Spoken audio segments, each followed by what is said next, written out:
Hello there and welcome to another ECS Rainbow Six Playday. This is Major Division Playday number 5. It's just me today, Jerry the Music Man, and today we've got a couple of games for you. You may have seen in that little pre-roll, one of the games today was forfeit, so we've got quite a lengthy gap in between the two. But the first one, RCTIC versus Lo-Fi. RCTIC so far struggling somewhat in this season of Major Division. Once they were at the top of the pack. They were fighting against LionsCreed a couple of seasons ago for that very champion spot in the finals. But since then, they haven't been able to put it together quite as well. And this season, they're having a little bit of a down time. But it's early doors. And with the exit of playing Ducks, which has resulted in the forfeit this afternoon, and of course, 7-0s granted to all of the teams in Major Division, that could likely upset the balance somewhat. They only lost, they'd only won against one other team in the division, so it doesn't make that much of a seismic change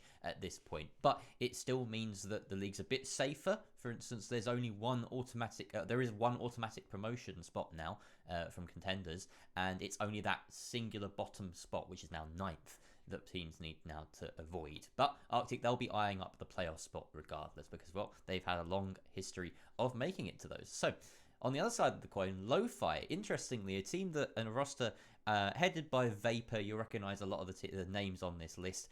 Vapor, Ulfrin, Choco, Booster, and Yuri, who historically have had a relatively rough time in ECS Major Division, but lately they've been on the upturn. They've had 3 wins under their belt and 1 loss. Pretty good start. But more importantly for them, they just made it into the Polish Masters, so they are now a certified T3 team. That is right, we have Nationals level royalty in our midst, and can you believe it, Vapor is now a higher class than most of you, which is quite something to behold. Anyway, we do have a full lobby full of players, but we do not have, in fact, we do have readies from both of them, so I will just let them know that we'll be going in a short moment as we are yet to go through the map vetoes. So here we go.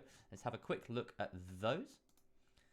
So the maps we're going to be playing on today, you can see the entire map veto process around there. Oregon and Villa auto banned. Of course, we are in best of 1 with auto ban system. And then Coastline is going to be the Arctic ban. Chalet for Lo-Fi. Of course, the AYB logo still on there. It's a little bit old. Apologies for that. So getting those off the board. Coastline is not the next ban. I will correct that. But it left Clubhouse and Cafe, and that is entirely incorrect. Hold on. This needs updating. Let's fix this just one hot second. We've got ourselves a bit of a bug, and it will be refreshed in a moment. Here we go. All right. So now we get to see the actual bans, and there they are. So it's Villa, Clubhouse were the auto bans, Chalet and Coastline, then Oregon Cafe and Consulate is where we're going to. So we won't keep the players waiting any longer. Let's hop right on in here and start the game. So it's just me behind the desk today, doing all 3. It's the old trifecta: producing, casting, and observing. Back to the good old RSL days almost.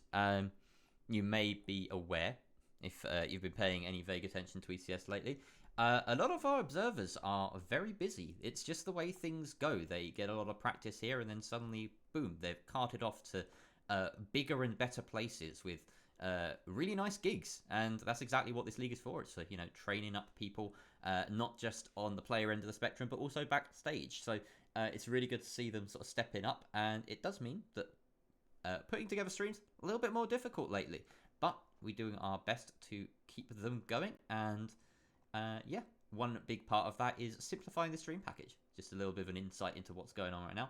Simplifying the stream package so that basically casters and sort of newer producers can get a hang of doing things just in OBS without vMix sort of representing that sort of barrier to entry. So now basically anyone can come and cast, and I mean that's always been the case, but expect to see far more casts on ECS for the latter half of the season. RCTIC starting off that ban phase with the Thatcher going off the board, followed by Capital and a Valkyrie from Lo-Fi. Of course, being on Consulate, that Valkyrie, very potent, and without the IQ on the board, or with the IQ on the board, she would have been, well, easier to get rid of, but it's still an attacker slot that you've got to give up. And she is so powerful, not just at throwing those outdoor cams, but also at controlling various parts inside the map. Lots of propage around this map to keep it very difficult and to keep the attackers guessing as to where those cameras might be. So, while I quickly update that little overlay that you're seeing there with our correct bans. Yeah, RCTIC versus Lo-Fi. So like we said, this is an interesting matchup. A season or two ago, I would have definitely pegged RCTIC as the favourites here, but Lo-Fi going into this are on a real roll. They're going to be on a high. Also notable that RCTIC are... Oh no, they are not. They said that they may be playing with a sub, but they appear to have managed to pull together their entire roster, which is quite nice. It's good to see that they are actually playing with their full roster, so no problems here. Let's just refresh those bans for you. There we go. All right.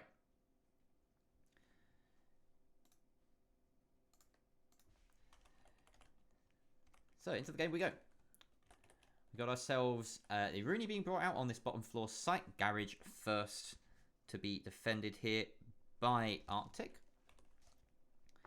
And plenty of catchers. That's the main thing that stands out to me here. You've got the Jaeger and the Rooney both protecting key positions. And really, that's the name of the game down here. You've got some very important particular anchor spots. I'm thinking this office here, pipes, very important. And you need to have a bit of utility spread around to protect those particular locations. I like seeing the Rooney, particularly on this site, because of how important the hatch is. If we may get a look at and see in first person at some point, see where that where those Rooney gates have been deposited. It looks like Punks is still holding onto one of them. There we go, just demonstrating that wonderful ability. That's played a small moment in a recent SI game, didn't it? That punch. It looks like she's deciding to reinforce the top floor with this Surya gate. That's interesting. And Tricky and Monk's going to make things, well, tricky for Lo-Fi to take control of this top floor. It looks like a complete admin clear is attempting to come out. Alfrin heading the charge here. He's on entry here on the Ash. But it's Booster that actually manages to catch the retreating Rooney off guard. And now, well, Tricky takes a fair bit of damage and manages to head down that hatch and escape with his life. It's a good early advantage for Lo-Fi, gotta say. So yeah, Booster on that connector repel doing the job evidently, and he will continue the second kill this round. And now Vip is going all in, trying to get these refrags, and he will get one. Can't get the second, just falling back a bit too slowly. The hole doesn't work against him as much as Lo-Fi would have hoped, and he somehow gets away with absolute murder there, taking down the Ash. That hole, oh man. He should have been dead to rights there. There was a player on this hatch and looking through this hole onto the stairs. He somehow gets away with it. Incredible there from Vip, and he's pulled it right back into the grasp of his team. But look at that, Tricky and Vip both very hurt. They're sealing up shop now, Tricky reinforcing, or barricading rather, that long hallway. Oh my god, this man does not stop! Vip, what are you doing? Melt Yuri. And now we're left with just Vapor and Choco. What was a fantastic opening to the round for these Lo-Fi boys has now deteriorated at the hands of that man, Vip. Okay, so the Finnish squad up against Vapor and Choco. Ulfrin, interestingly, I believe the only Finnish player on a full Polish side, but Tricky there, taking down Choco. Vapor responds, and he has to clutch up in this 1 versus 3. He's already found one, but he's not aware of the vertical or the elevated angle, excuse me, being held by Nikiewicz. Has a couple of flash grenades to try and burn out those ADSs, but neither go through, and now he needs to worry about the player close to him. He expects the swing. He's going to get the peek and find the head of Tricky. Now Nikki and Vapor the last alive. Oh, but the Evil Eye zaps him down to within a smidgen of HP. Vapor so close to death, and Nikiewicz will finish off with the Alder. Such a close round there, but RCTIC pull through, not in small parts, due to the massive efforts of Vip there. The star player on this side for so long proves his worth yet again with a huge triple when AYB, or rather Lo-Fi, looked like they had a full hold on that take. A brilliant roam clear, and then Vip just pushes up yellow and gets 2 kills and somehow escapes with his life, then landing the C4 on the sledge. Ah, man, that's gotta hurt for Lo-Fi, because everything was going right for them. They did everything right on that take. One thing did stand out, though. Running straight into the breach on Van, on the garage, it was a little bit overzealous, if you ask me. I think that you've got to be aware of the pipes player if you're coming in to that position, and it was a little bit too easy for Tricky to pick up that 1 kill, but I digress. Really, that's all on VIP, and he's done a fantastic job grabbing his first round for RCTIC. Now we're seeing a lobby defense here. So, that's a intriguing choice from RCTIC. They've opted to go with that Echo. He is especially potent on this site in particular. And we can see players of RCTIC opening up a fair bit of this top floor. Of course, this hold lives and dies on its top floor hold. So you want to be setting up meetings, setting up admin, connector, this entire top floor to work to your advantage. Kusik, however, is going to be looking to try and get an early advantage, going for some spawn peaks with that newly nerfed carbine. Doesn't matter if you land the headshots, the recoil is still a bit of a... Well, it's difficult to control, shall we say. Most Jaeger mains are already getting used to it. And it looks as though AYB are positioning themselves... I keep saying AYB. They have still got some of the tags in their name, so apologise. Lo-Fi are positioning themselves for a piano take, it would seem. They're not at all interested in clearing this top floor. And the reason for this is that there's a lot less pressure that can be exerted vertically onto piano. It's still a risk, don't get me wrong. But it's a harder point. It's a much more direct point of entry for the attackers. They don't need to worry too much about clearing the map. They just need to get on these rappel positions, really throttle the anchors. Nikiwoot now is pretty much locked into bathroom as Yuri's droning him out. Alfrin trying to get in position to take from yellow stairs. And it's actually Kusik that's going to find the opening frag of the round. But Choco's just in. Nikiwoot takes down Vapor, who tried to walk on into Antechamber. Now Choco with Diffuser in default is at risk from the player on yellow. And that is a Malusi that could swing at any point. Monks will find Choco. And it's just all falling apart for AYB. Their entire take has just collapsed upon them. And yeah, I think that's pretty much it. Alfrin now in the 1 versus 5. Haven't got much hope here. Does get notified of the presence of the player by that laser gate disappearing. But doesn't matter because Monks is there once again to swing and take down Alfrin. Got a little bit confused, I will not lie, by the P10 Roni appearing in my feed. For some reason, I still just associate that gun with Mozzie and haven't got quite used to seeing Aruni's gunning with it. But it's happening all the time. And, well, Monks, he held that yellow stairs area admirably. So key anchor position when it comes to defending piano. And despite being a very direct take from Lo-Fi, I feel like they just didn't tick enough boxes there. The yellow presence was always a threat. They never really made a defining enough entry into Antechamber and to take out the Echo that was inside of bathroom. They just sent in Vapor, he died, and then they gave up. After that, there was nothing. And I think if you committed a few more bodies to taking control of bathroom, then you actually have a foothold in the round. You have a way of exerting control onto the site and at least cutting off that yellow player so that you can try and get a plant down inside of piano, or harpsichord, as I rightly call it. Whippet and Two Doors have come to call this harpsichord, this room, press room. Just because at one point I told them, oh, it's a harpsichord, it's not a piano. And I never call it harpsichord. Like, I always call it piano. Yeah, anyway. Just factually correct, but cumbersome. Piano is so much easier to say than harpsichord. And no one knows what you mean when you say harpsichord. That's what call-out's all about. Anyway. We've got ourselves now a Teller's defense. Lovely split sight. I do like seeing this. It's going to be absolute hell to do this sort of triple duty on. I've just realised that we've been watching the past few rounds without sound, so I do apologise. And here we go. Now we have sound. Alright.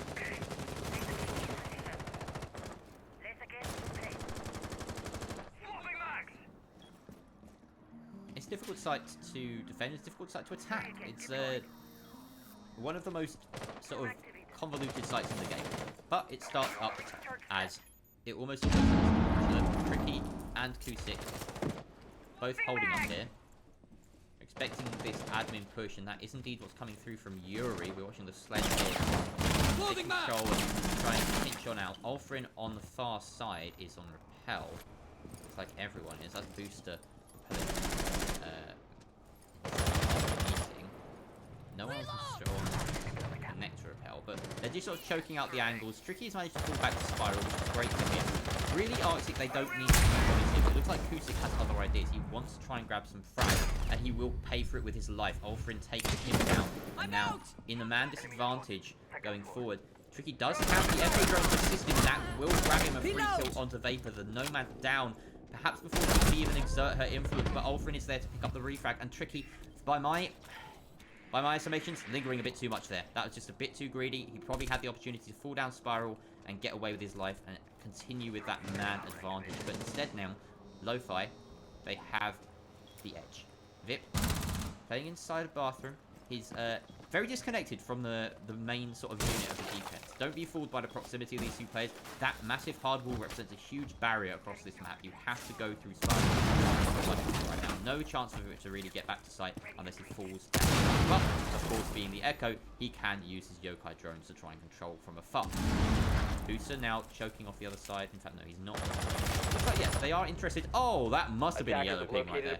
Disgusting stuff from Booster there. Very nice to find Vip, and now no longer in a factor. With 50 seconds left, Nikuru is down below on his own. There's no pressure on the bottom floor at all. No hatches open yet, and nobody pushing the garage, which is usually a factor that comes into play when it comes to these pushes. Monks, though, is going to be holding on to this floor. Takes down one. Ulfrin now on the hunt, and oh, it's just a bit of a cat and mouse here. Could go any way right here. Ulfrin hunting him down. Booster in tow. They're really holding on to the position, but with 20 seconds left, he's doing so much good work. Monks, if he manages to get a kill here, and he will, and that could be it. Diffuser dropped. 15 seconds left. The C4 still active below, and that means a lot because Yuri manages to take down Monks. But Booster finds Nikiwoot peeking, just trying to creep on up Visa stairs instead of playing the time and the C4 that he had in hand. Trying to get in on the action, and it will cost them a round. An excellent push there from Lo-Fi in the midst of the chaos, somehow grabbing it out there. They had that man advantage from the very start after taking down Ulfrin on the stairs. Sorry, not Ulfrin. It was, I believe, Kusik on the Vigil on the stairs. And from that point on, it just sort of snowballed. I feel like Tricky had the opportunity to fall back after grabbing that refrag, and he did not. And then from that point on, it was just Arctic being a little bit too greedy over, like, time and time again. Monks was the only person I feel played that really especially well on the side of Arctic, just holding onto site and being a nuisance. He was very difficult to drone out in that position, and it seemed as though he lived maybe a little bit too long from Lo-Fi's perspective, but they managed to clear him out, and in the 2 versus 1 there, you'd think, oh yeah, they've got the advantage, but really no. The Pulse with that scanner and with the C4 had every opportunity to win the round out, and I feel as though perhaps feeling as though they could do better on that particular hole. And they may well go back there again, but right now they're heading back down where they were very successful the first time of asking, and it looks as though in terms of drones, 10 seconds the attackers left once again insertion. setting up this top floor clear. 5 seconds remaining. Attackers have discovered the location of a bomb. Attackers are moving to defuse a bomb. Attackers have located a bomb. Come the late round. Nope, never mind. We gave the game away. All right. Save your drone. Save. Very important. Not die in those situations. Music just wants to be able to play around that yellow stairs area a bit more solidly. We'll invest this deployable camera here as well, but we shouldn't be focusing on it. We've got Tricky and Monks both holding upstairs. They are being knocked down quite a bit. Shoot drones, fall back. That's the job here. Monks can invest a late gate on this doorway. That's an interesting one. I suppose it's just to make sure it's available and be used. Top floor clear is already in play. Ulfrin's managed to enter quite quickly. Choco now inside. Oh, like Vip is trying to do his sneaky work again. Monk's taking damage from... Vapor outside with a long angle manages to down but not finish off Monk. He's now crawling to safety. Doesn't look like anyone on the side of AYE, or rather Lo-Fi, are in a position to try and claim it. But the drone is coming in. Oh, this would be huge for Vapor. Yuri takes down Monks. That's confirming the down, and Vapor will secure the frag onto the Jaeger. Huge. Clears out the utility, but doesn't necessarily expect this player on the right. He throws out the drone. I believe this is tricky. Decides to use it. But he doesn't. There we go. Has to back away. Vapor now hunting him down, but Tricky is long gone. In fact, he's going to try and retake on the top floor. Now, that's an interesting bit of development here. Ulfrin now making sure that they don't lose this. He's holding at the top of yellow. Meanwhile, Vip is fighting his time. He's not going to try and strike just yet. Here we go. Now this is the Vip play coming. Vip pushing up the stairs. He does take down one. And Tricky on the top floor finds another and a second. This flank from the Malusi working wonders. Again, Lo-Fi on this basement attack feel like they have full control, but it's just ripped away from them by some incredible standout solo plays. And now Ulfrin and Choco left in the 2 versus 3. Ulfrin using some of that vertical destruction. He also has patches in his pocket, but perhaps not enough time, and they just want to push down the stairs. Nikaroot with the long angle is felled, but can he react to the punch layer? No, he can't. RCTIC once again steal themselves out of basement defense, and Vip, once again, one of the stars of that, getting a double for his name, but Tricky on the flank, I think, deserves more of the credit there. Excellent stuff from RCTIC all round. They all seem to be gunning. Kusik, the only one with a negative KD at the moment, which is pretty impressive for a team as a whole. And 3-1 is a good place to be on a consular defense.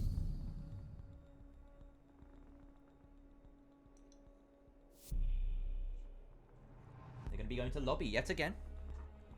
And that is not a surprise in the slightest. They defended this quite well the first time around. I would be surprised if Lo-Fi go for the same style of attack.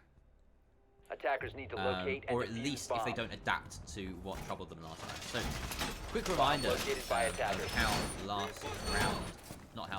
how the previous piano saw most of Lo-Fi stacking up on these windows, on rappels, trying to push into yellow as well, up the stairs from the outer entrance. And this is Staunton. That's basically the long and short of it. There was a great hold from Monks on yellow stairs. He was able to keep freely into piano, to test those window rappels, and take down anyone that was on the stairs. Niku was sitting inside a bathroom most of the time, under virtually no pressure. At one point, Vapor managed to swing in, try and contest him through the antechamber door, but he was taken down, and there was no follow-up. And that, I feel, was the damning blow, really. They didn't have enough refragability, and for a push on that site in particular, you kind of want to be stacked up. You want to be making sure that you don't fall behind in terms of man count, because your end goal is to stick a plant. You can't really win that site with just frags. You've got to make sure you turn the timer in your favour and force a development, because they can just sit inside a safe location like yellow stairs.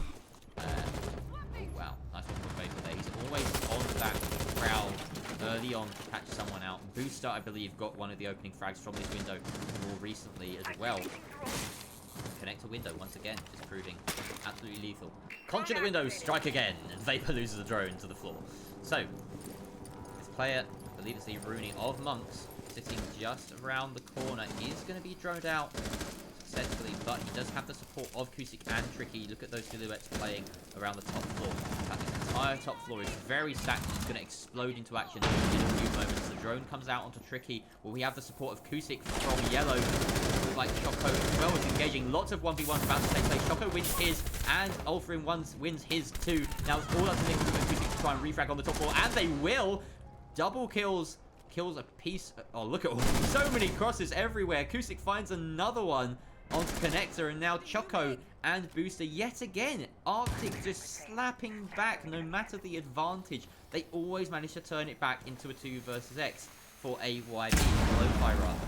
Now Choco and Booster last alive. Now that was explosive. Was right to predict so. Kusik dropping into the basement. And Nikiwu has managed to find his way back into the safety of Bathroom with both of his Echo drones available. In fact, no, I believe... You can't tell. There's no way of telling, which is perhaps a fault of the overview. Oh no, there we go. He does have 2. All right, so he has 2 Echo drones available to him now. That could be huge. Booster trying to retake this top floor, but Booster is holding onto it and aware of the potential lurk. Choco looking out, manages to take down default cam. Booster having control above is key because it does mean the plant is able to be stuck. Doesn't see that Echo drone, and the first stun will come through, but Choco manages to shoot it out. Okay, the response now from Music is to try and push. He will die. Nikiwu has to try and get the stun off. He doesn't get the second one, but Booster is above, and he could be holding this perfectly. He does get the kill. Nikiwu goes down in a heap. Lo-Fi beautifully executed in a 2 versus 2, holding the key positions, understanding the threats, and locking it out without taking a single casualty. Nice little spin at the end to celebrate. Wonderful stuff from Booster in particular, getting those 2 frags, but you've got to praise Choco as well, understanding that the Yokai drone was a threat to the winning of the round, and also having the trust in his teammate, in Booster, holding on that hatch, doing double duty, making sure that the flank didn't come through, and holding back the Echo when the push inevitably began. So, Lo-Fi, a well-deserved win there on that round. Didn't need to stick the plant, as it turned out. And they adjusted well. 6 pick from the Zofia to the Zofia. I don't think RCTIC are going to see that coming. They will respond with a mute to an alibi. Intriguing. Lobby Attackers need to locate a decent site for the alibi, not going to lie. There's a lot of windows on Concha in general, and she will prevent any sort of very rapid repel in. Although, I'm not too sure. I believe from an upside down repel you can shoot out even an optimally placed prisoner. So, swinging in, either way, you want to avoid it when it's going through one of those holograms. But let's see how she investigates. The main thing is with these, an alibi pick, is that you're picking her for the limited self-destruction she can bring that Bailey is used for, I suppose, and of course the MX4 on a 3-speed. Fantastic weapon. Attackers are heading out to defuse the bomb. Lasergate expended on that hatch is very useful. I feel as though a Rooney on hatches is probably about as good value as you're going to get on a lot of... it's better value than you get on most uses. It denies drones. There's no surefire way of denying drones with a Rooney gate. And denying drones through a hatch is useful. That hatch is perhaps not as... But the basement hatch, or the hatch for a basement hold,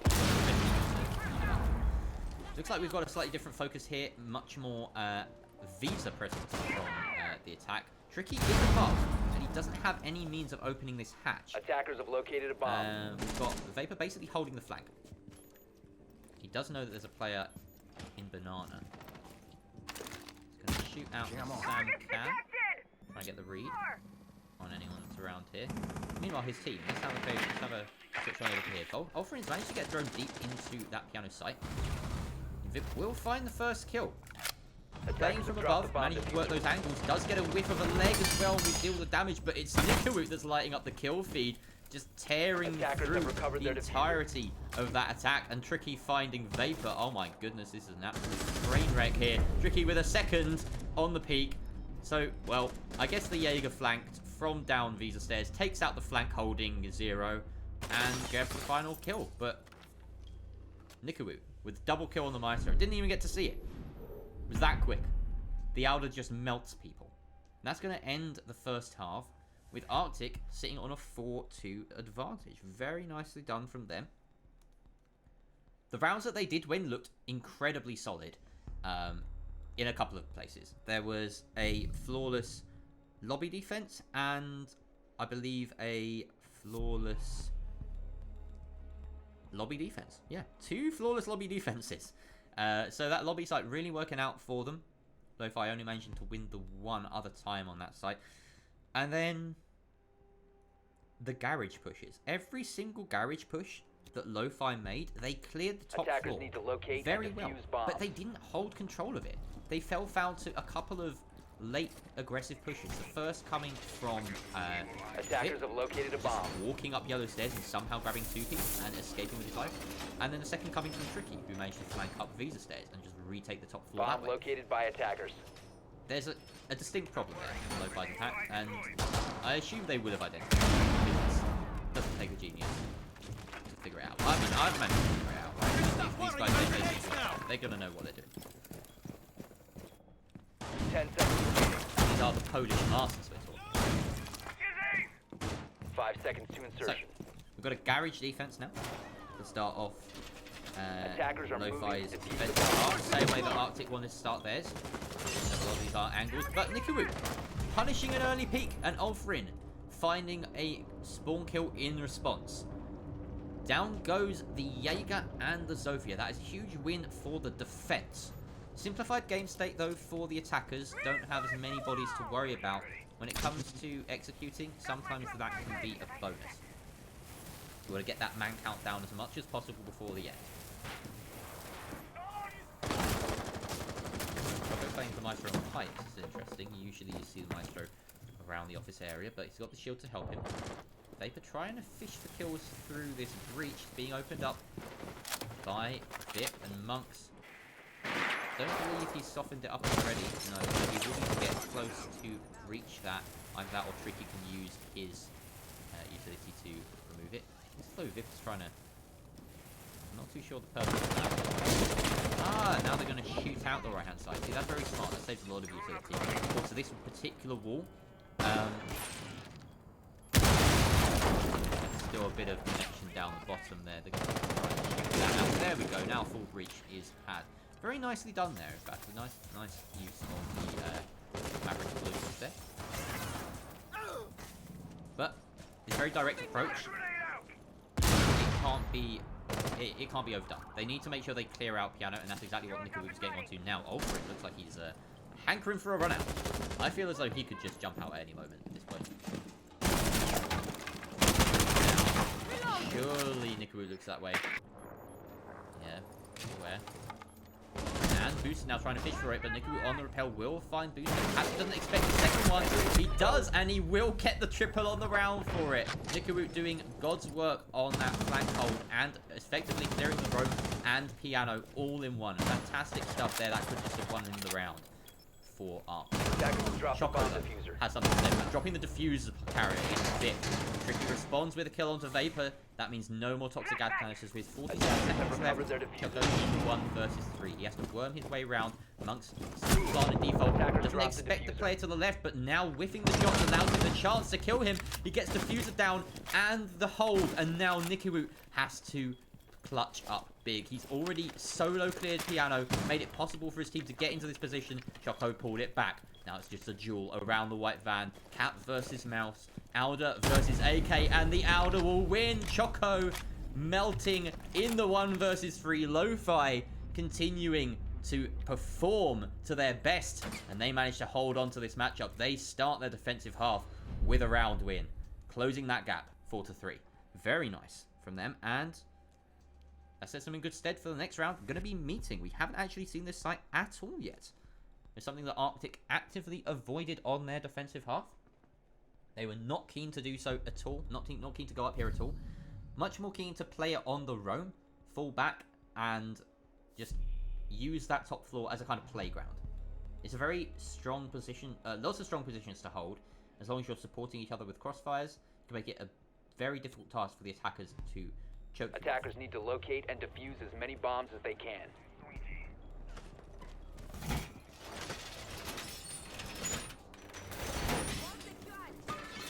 Alright, we got a game on our hands, people. This is really good stuff from both sides. Like a lot of drone was being tested on the mid floor. I suppose they're just trying to find out the site at the moment. They would have probably sussed by now it is the top floor. It's always interesting to see where the drones end up. Let's have a look at the setup very quickly. We do have Vigil. 10 seconds remaining. Very popular choice today, I think. 5 seconds to insertion. Attackers' objective is to locate a bomb and defuse both sides. Ulfrin though trying to get an early kill. This hollow sight isn't going to do any favours, particularly, but it looks as though the attackers are aware of the location. Going to flee for the hills. Can play here. A bit of extra protection. Play Soda a bit more securely, but Vip is going to find the booster of Jaeger. The booster on Visa stairs. That's neat. The repel comes in. Ulfrin is holding, but Kusik is just better. Takes his head off. That's 3 versus 5, just like that. And Lo-Fi, they're really up against it. Monks is in a position to just hold back anyone who's just waiting for the opportune moment to knock in that window and start cutting off potential rotation. Choco is front line. Drones up and running. Do not know. Drone activated. Bomb located by attackers. It's not a skin, I think it's out. So, back to the action. Yuri trying to hold along. He's got Vapor as well holding inside the next. They have not yet established any presence on connector window, so this is free for the defense. At this point, it's just a matter of who's going to win in these long angles. Lo-Fi have to hold. Arctic have plenty of time and resources at their disposal to try and clear this out. We've got this long angle open from the Maverick Torch. Kusik holding. Monks on the rappel, just cutting off anyone who wants to get over aggressive. Connector is a key position. Choco right in the thick of it, taking front of all of the utility coming through, flooding through from Arctic. A second frag grenade. You will see the legs of the sledge. Tastes that grenade and spots the Sophia close by, but his smoke has his back. Vip finds Vapor though in response. Sequel will confirm the kill. Into the rotate and the reload caught off guard. Tricky with the double finds the player at the end of long as well. Wonderful push up there from Tricky, and just unfortunate for the Melusi that she couldn't quite get the bullets back in her MP5 quick enough there. But a solid round from Arctic, a very sturdy push. Tricky pushing up the top there with 10 kills to his name, and Vip not far behind. Nikawu on 9 as well. It's a scary force to contend with, an Arctic that don't just rely on Vip, that have Nikawu and Tricky also gunning alongside them. Now, if I'm not mistaken, at some point Kusik and Ulfrin were playing on the same team. I feel as though Kusik was Kusik part of the Shreks and Hobbits roster? I may need correcting there. Look at the pulsing pulse as he switches between the 6 picks. Yeah, I may, if Twitch chat could like remind me, because my too many teams in ECS, like it's so difficult to keep track of all the changing rosters. I feel as though Vapor and Ulfrin, sorry, not Vapor and Ulfrin, Ulfrin and Kusik have played together at different points. I'm pretty certain it's on the bomb located by attackers. If I'm mistaken, then I'm mistaken. But either way, we've got now a second attempt at top floor defense. 10 seconds to insertion. And Consular is in a very interesting spot right now, where it 5 seems as seconds though left before just insertion. from team to team, there is no consensus Attackers are on heading out to what defuse a site bomb. is best to defend. And as I said, a lot of them are very difficult to defend. But CEO seems to be one of the most polarizing.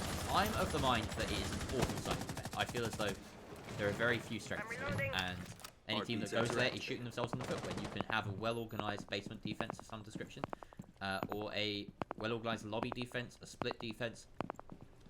Ulfrin, though, is going to show us one of the strengths of this particular side of the map. Taking that pulse, reading fully into the directionality, at least, of the push. And you gain that intel that it is definitely an admin push, and that allows defenders to position themselves accordingly. Got bulletproof cam looking down long towards Soda. Arctic have made very quick grounded. This is difficult now. Choco sitting there with a shield. C4s are bound to come out soon enough, but we do see Kusik having this hatch open. Vip also expecting this flank. Doesn't sound like the air jab coming through. In fact, Nikiru and Kusik, they're deciding to go hunting. Ulfrin now, he could get hungry. interesting turn of events. They're pushing up these stairs now as well. You can find the shot code. It's a very direct approach, offering has to strike soon. Attackers recovered the Booster and diffuser. Vapor long. Yuri beneath.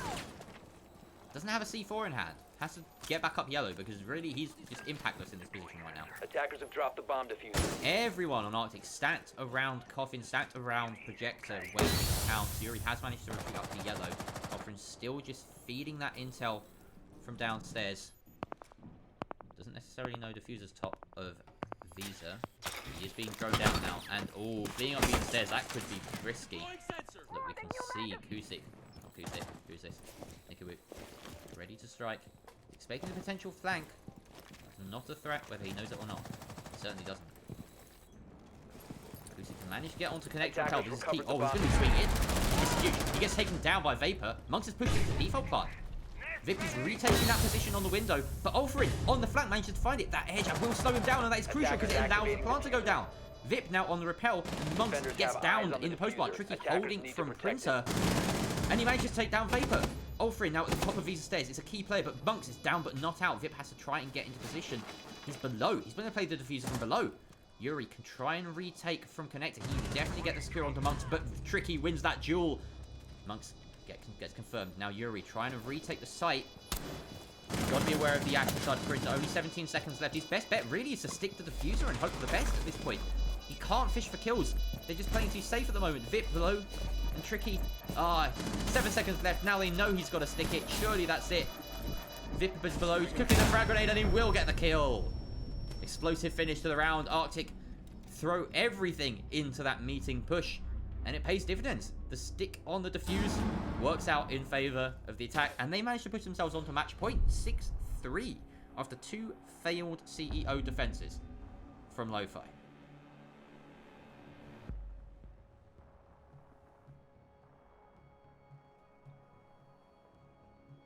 Well, Lo-Fi. I had you pegged as favourites coming into this. Polish Masters only recently crowned and given that lovely tier 3 spot, that spot into Nats, that potential spot into Challenger League. And Arctic are just making mincemeat of them here. 6-3. Lo-Fi still have a chance to turn it round. Attackers I didn't quite catch if we're going to a different site, and I would advise it. They certainly are. Garage is the next hold. Of course, they do have that option, having won here before. By attackers. They can probably be confident that they can take this back to 6. After that, they need to adjust something because their CEO defenses just aren't working. But you always have some kind of response to it. The last garage attack was very convincing from Arctic. The only thing that they didn't account for was a superb clutch. 10 seconds remaining. Was Choco on the who's been fantastic on the Maestro so far. 5 seconds left. He's actually not that Maestro though. Favourable lesion. Got double shield set up. Attackers are moving to defuse a bomb. It's a nice little pair of controls that you use by elevating yourself onto the props inside of office. We got some very nice work from Vic on the Maverick in that last round. On this site. We'll see if we can replicate it. At the moment though, Arctic, they're going for a slightly different approach. They're going for that top floor control, clearing directly from admin. Tricky is just walking on it. These are on these stairs will be the first point of contact with the spray through, and the Hail Mary sequel not connecting, just a little bit shy of the mark there. Gives them the time to retreat, however, and Ulfrin and Yuri are still an issue for Arctic to try and remove on this top floor. Ulfrin holding on to the connector, and he will die immediately, but Yuri finds response from top of yellow. Onto Kusik, getting that immediate refrag, very important. Now he will flee down yellow stairs. Booster's still playing on Spiral. It's not under any direct threat yet, so we've got a bit of downtime here. Right now, play from just a sit tight. Arctic and Monks in particular, just clearing that top floor, making sure it's safe. Booster is by far the most advanced player in terms of position. Ooh, triple repel. You never see this. Is this Cafe? The air jab on the run out, and that's going to allow Nikiwu to exert the same kind of control that he managed to exert on that last chamber. He completely cleared out Piano and Anti-Chamber one on his own. stemming not just the presence inside of Piano, but also the run out from Antichamber. That was key to what could have been Arctic's success in the last attack, but they were shut down on the clutch. So they just tick every box on their take here. They could be sitting pretty. We've still got a couple more players to contend with. At this point in that last garage attack, they already managed to take it down 2 versus 2 off the back of this really nice control from the crew. And it doesn't look like Lo-Fi have any will or reason to try and contest that this time. Letting Piano be the attackers, basically. Bomb located by attackers. And the first toxic gas canister will come through. So, Booster sitting far back, playing the second shield. Looks like the Yana wants to enter through the stairs. Vapor is probably going to be at the front of this attack, as well as keeping an eye on them. Drone comes out onto Vapor. Don't believe any top floor presence is coming through here. Oh, hang on, what's this lurk? Someone... Choco's on yellow stairs, and he managed to take out Monks. He does get taken down on the flank, and the Diffuser will be trying to stuck at the bottom of yellow stairs. Vapor's swinging, but Tricky's managed to walk up Black Car and take him out. Oh my god, they're right on top of each other. How do they not know this? Yuri finds one, Yuri finds a second, but Nikiru with the response onto Yuri, and now it's a 1 versus 1. Booster trying to swing onto Nikiru, he has to run outside, and he gets the kill onto Nikiru. Lo-Fi clutch it in a chaotic plant from RCTIC. That was utter chaos. Disable the diffuser. And Lo-Fi, Defender mission they keep successful. themselves in it yet again on a garage defense. 6-4 now. And oh my word, that was... I have no words. I have no words. Bodies all over the place. How did the Ash manage to flank the smoke? She pushed up between the cars as the smoke pushed down White Fan. That's insane. And the plant stuck by the drone hole. Wow, okay. That was a lot to take in one go. Forgive me for my... for being so overwhelmed. Alright, well. Tricky, look at that. 14 and 5. Nutty stuff from him. And the frags on the side of Lo-Fi, nowhere near as impressive, but they're keeping themselves in it. Attackers need to locate and defuse as many bombs as they can. Alright, so Lo-Fi, they have changed their tune. They've listened to me. Lobby defense is the port of call here. Ditching that top wall wasn't working. One reason or another. Now instead they're coming here. They've got that pulse still on board. Can we bring the castle as well as the Echo? We saw how useful the Echo was for RCTIC on their defense. This didn't quite work out in the end, but it certainly proved a useful factor. And Yuri with the castle. First time we've seen this operator today. With the Aruni, she can be quite a threat, but they're dropping the Aruni in favour of him. It's such a pain to try and burn through both Syria Gate and Castle Barricades. And then have the Initial phase will begin. We've got now presence all around the map, really, from RCTIC. They're looking to maybe choke in on this top floor. Get those repels going, make sure that the crossfire is established on the short desk between bathroom and connector. Clear your out. Choke that top floor out. Choco beneath read into the entire floor, of course.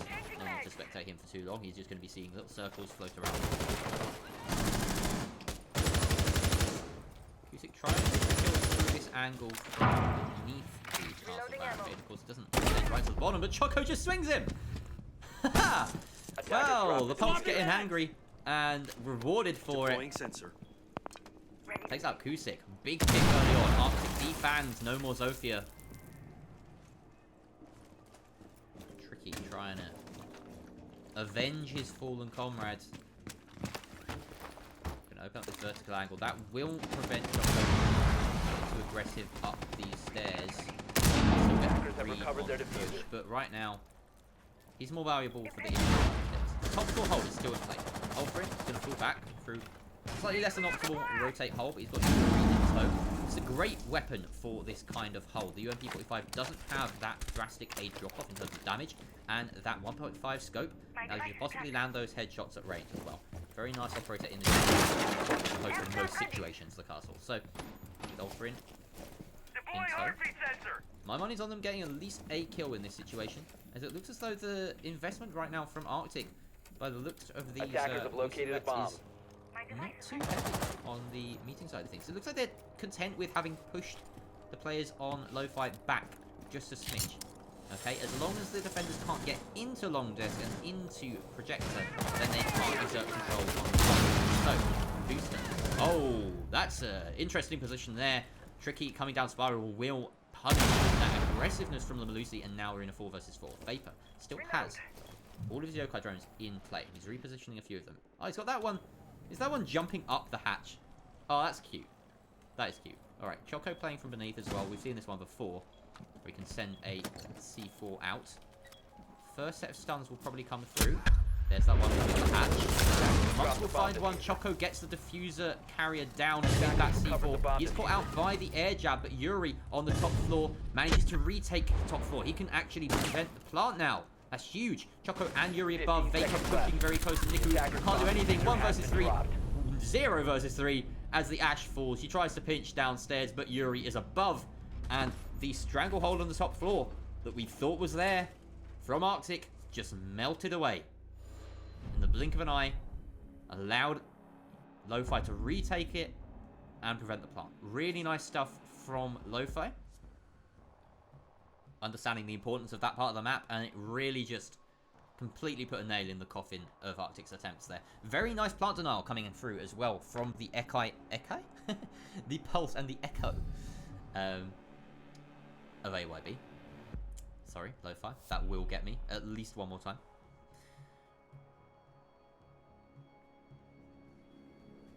So yeah, well, it was 6-3, now it's 6-5. We could be going to overtime.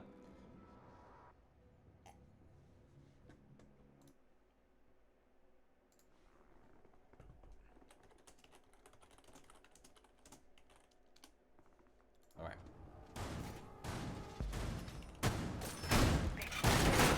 Forcing the wall.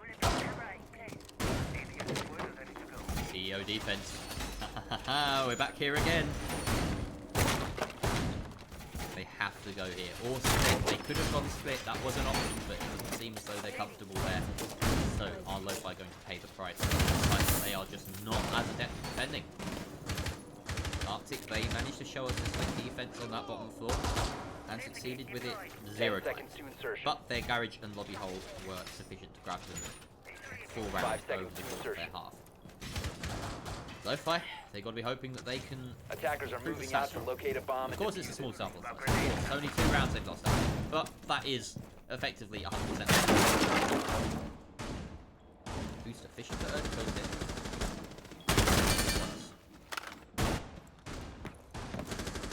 Alfred's going to try and join him. They're holding this middle floor. Push coming through from admin.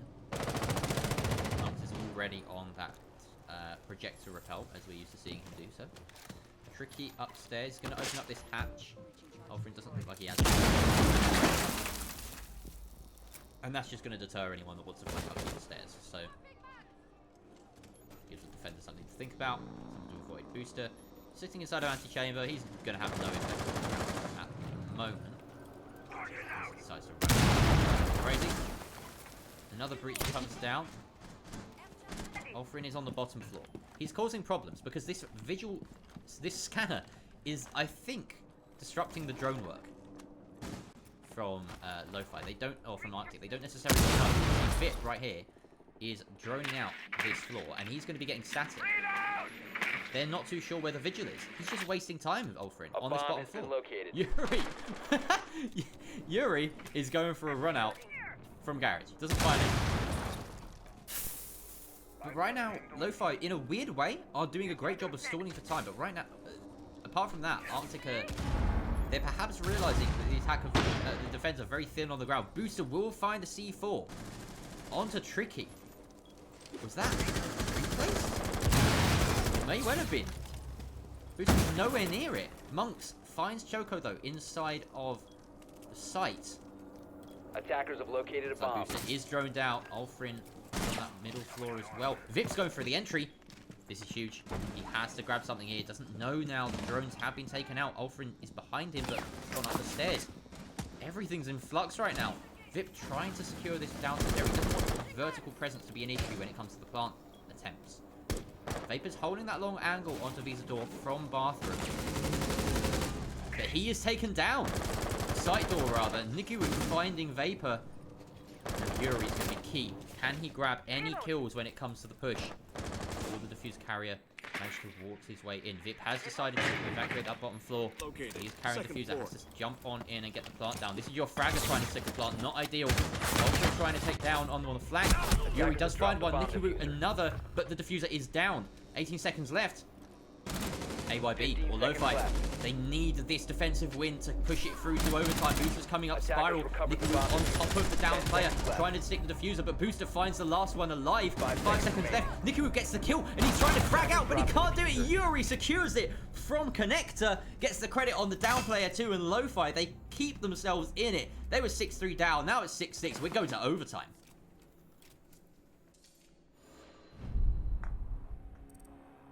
Alright, looks like we're gonna have to use a pause here. Just to make sure that we've got those players back in, as Vapor is suffering from a sound bug. So, while we have a restart, let's take stock of that round. Wowee. Okay, so one of the biggest factors in that round, quite honestly, was Vip going in for the entry downstairs while carrying diffuser. If he had left diffuser outside, then that vertical presence wouldn't have been an issue, and I suppose maybe he was just trying to grab the frags downstairs. But at this point, you know, in the round with about 40 seconds left, you've got to be thinking about that plant. They were certainly in a position to get the plant down. Not much changed in terms of ground held and lost besides that smoke pick. When it came down to the plant, there wasn't really going to be much stopping a player planting very close on that default spot, as long as it was available to them. But they didn't have diffuser. Really, ideally, Vip leaves diffuser outside, allows monks on the rappel to drop down as a sledge, grab it, jump on in, and get the plant down. And we have a hold coming through from Soda Machines from the top of Visa, just making sure that no one can swing it. And at that point, you can allow Vip to be downstairs, holding on to lobby, making sure that there's no C4 plays, no vertical plays of any kind.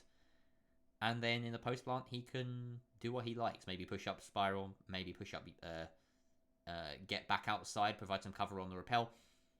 But the fact that Vip was holding the diffuser, a key fragger for RCTIC, just didn't. It was too big an issue for them. They weren't able to hold well enough in the post plant. Now that Vapor's returned, we can resume. And a little bit of a pause there. We'll set the tempo now. We've got ourselves an overtime.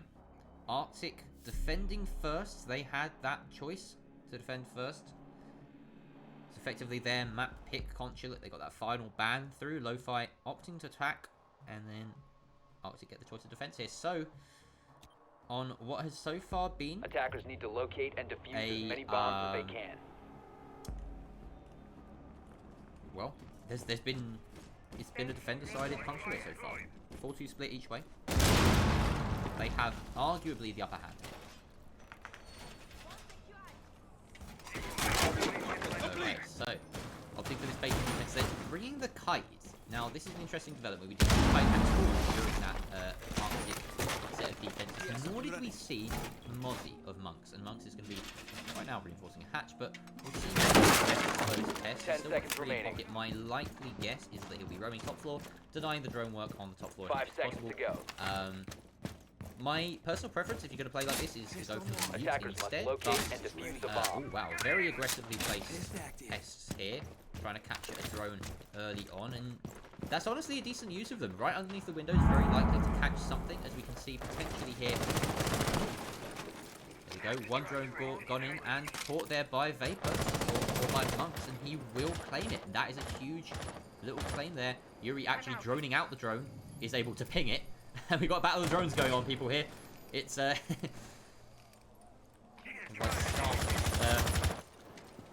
repositioned it. This is a very interesting game that's happened here. We've got a little mini game going on. Usyk with the C4 beneath will be able to get some yellow pings potentially from anyone that enters onto Visa, as Monks is ready on that drone. He is aware though he's in an advanced position, and instead he's got Nikiwood doing the duty. The pings come through. He's got to be aware right now. Player on Printer. Oh no, Ulfrin, that's not what you want. Taking down Booster. Oh my goodness, what? I think he pre-fired into the space and caught the player on the balcony. That's tragic. Oh, Lo-Fi, not like this. Oh my goodness. Okay, so Monks has now fallen back onto bottom spiral. They still have this intel. Nikiwood's still on the cams on the top floor. I don't know whether they found the drone or not. But Lo-Fi, they're stalling out huge. Can't quite make out the drone. It was somewhere under these cabinets. But either way, admin's evacuated. At some point, maybe Monks can move the drone back, but look like that's going to factor in. Tricky is doing some interesting stuff here. It looks like him and Monks are intent on holding this crossfire. Okay, and they've got players pushing their way through. This is Vapor leading the line as the Nomad. Oh, the Jaeger's right there. Tricky will count, and Monks is there with the refrag, or not the refrag, the double down, taking out both attackers. Lo-Fi fallen to pieces. Lovely little crossfire being held there by Tricky and Co. But Yuri there with a vertical angle from Connector at least punishes Tricky. So 2 versus 4. We've seen this before for Lo-Fi. The problem is, most of the time on their attacks, they were clearing the top floor very adequately, more than adequately, very effectively. And now they're really up against it. They've got very few things working in their favor. A bit of utility, not much. 2 frag grenades in Yuri's hands, and a couple of stuns, but with only 15 seconds left, that's really not going to be enough. Yuri's coming down the stairs. He's caught out by Vip, gets the ball onto one player. He knows that one maybe no 5 seconds is working. That's an absolute death trap. Usyk will swing, claim the kill that Vip wanted, but RCTIC, they won't be fussed. They've gotten that round win, and very convincingly so. Off the back of a very nice bit of tactical play from the pair of those roamers. Mozzie and Jaeger just holding inside of lobby and spiral. That nice bit of prone work by the desk, going unchecked by RCTIC, or by Lo-Fi. Now RCTIC, they sit ahead.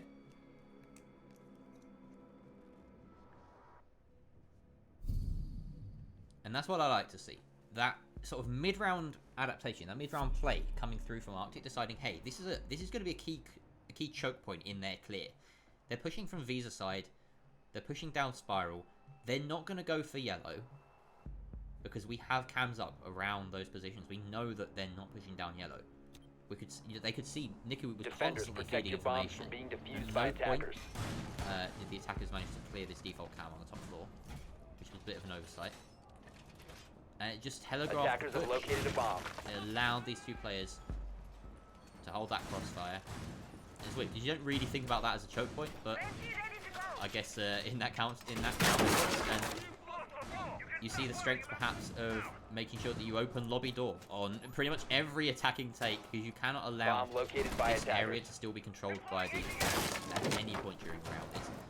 It's surprisingly influential. It gives you a lot of options in terms of rotating around the map. You can swing out the window, get out the door, get kills on repel players. You can drop down patches, you can push up, spiral down, spiral go to any corner of the map because it's right at the heart of it.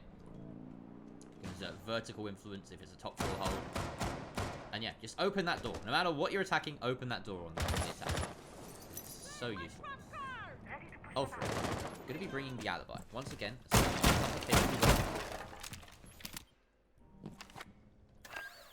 most defenders sitting quite tight, but Ulfrin on the hunt. Some vertical holds here into piano, and they're not quite working as he'd hoped.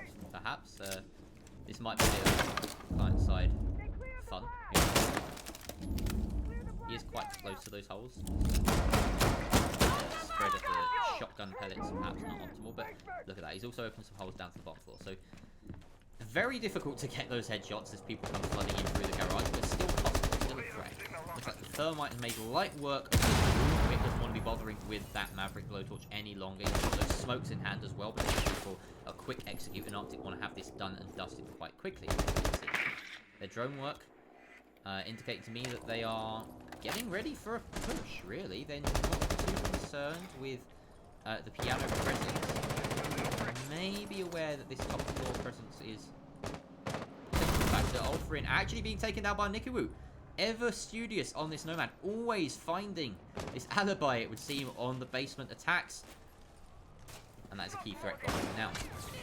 It's all good on this basement. First set of stuns come out, burning out a couple of utility. The frag grenades taking out the pillar player is huge. A 2-man advantage coming into this push. Choco needs to get some kills here, realistically, if he's going to hold it back. Vapor and Yuri as well, notwithstanding. Holding back. They've got these shields to work around. So much time for Arctic to get their drone through.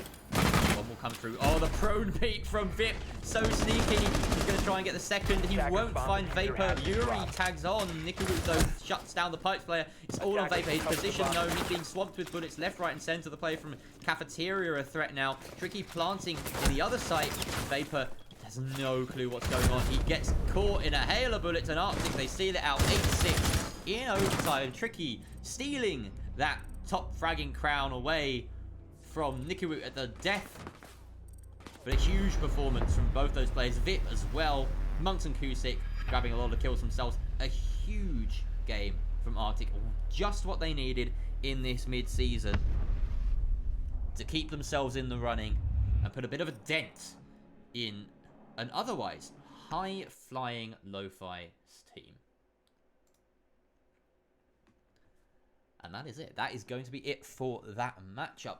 We will be back in about 45 minutes, not too long, to bring you the second and final match of the day. And that will be LionsCreed versus Team Manic. Team Manic currently sitting in 5th and LionsCreed in 7th. So nice mid-table scrap for you all. And yeah, because the middle game of today, in case you were unaware, Bulldog versus Playing Ducks, is cancelled because Playing Ducks left the league. They've forfeit their spot in the Major Division in ECS. So there will be a bit of upheaval in the standings. Not too much. They only beat one other side, so it won't change the standings that drastically. However, it will still make a difference. So with that, I'll see you in 45 minutes or so for LionsCreed versus Team Manic.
Hello there, ladies and gentlemen. I'm Eback. Today I'm joined by Jerry the Music Man. Well, it's more that I'm joining him because he was sitting here all on his lonesome. I'm here to save the day. We've got LionsCreed, bottom of the pack right now, up against second bottom, which is Team Manic. Both teams having a bit of a bad showing so far this season. LionsCreed only win in Playday 1 so far. That was in overtime. Manic, they turned their form around recently, beating RCTIC last Playday on Villa up against a pretty bad record before then. So both teams, they'll want to change things. They want to make sure they're not the team in that automatic relegation spot, Jerry. Yep, that's definitely the case. And that being said, that automatic relegation spot is actually no longer a thing, right? We've got one player leaving. With one team leaving, playing Ducks, there's now a fourth relegation spot, right? You've got the one relegation game for a team in second of contenders and ninth of whatever this league is. Major division. Yes. Let me just move playing Ducks from my table. There we go. Yeah. So, yeah, it's a shame to see playing Ducks go as well. They were such a good squad that managed to make their way through the qualifiers, and both them and Cyberground really landed in this league with quite a splash. No pun intended, haha, Ducks. But I mean, they have stuff to do. They got to do their thing. They got to do what they got to do. It's tier 4. It happens. But yeah, it does mean that the rest of Major Division is a bit more secure, I suppose. But yeah, this is going to be a good match regardless. Team Manic and LionsCreed, like you said, sort of middling sides at the moment. We've got 5th place seed in Manic, team in Manic versus LionsCreed who are 7th. And that's odd to say about LionsCreed, right? We're used to seeing them right near the top, making their way to every final, everything.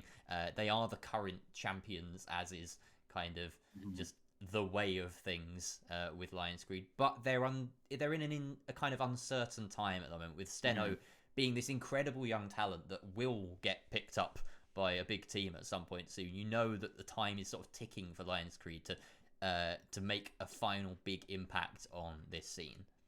Yeah, they don't want to dwindle out on their kind of departure. They want to make sure they leave with a victory lap, and they're quite far away from it at the moment. It's a long way to come back. All they've got to do is make sure that they get this top 6 spot so they can move on to the playoffs and then really start to assert themselves there, rather than necessarily prioritizing the top spots in the division.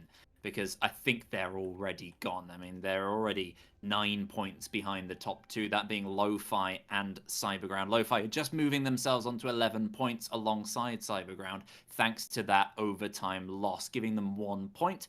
RCTIC 2 will put them in 5th, nice and comfortably. A pretty decent record for them as well, just now that everything's bumping up the league. So RCTIC in 5th, Lo-Fi in equal top. They've not played Cyberground yet, so we'll have to wait and see for that game to see who goes above the other.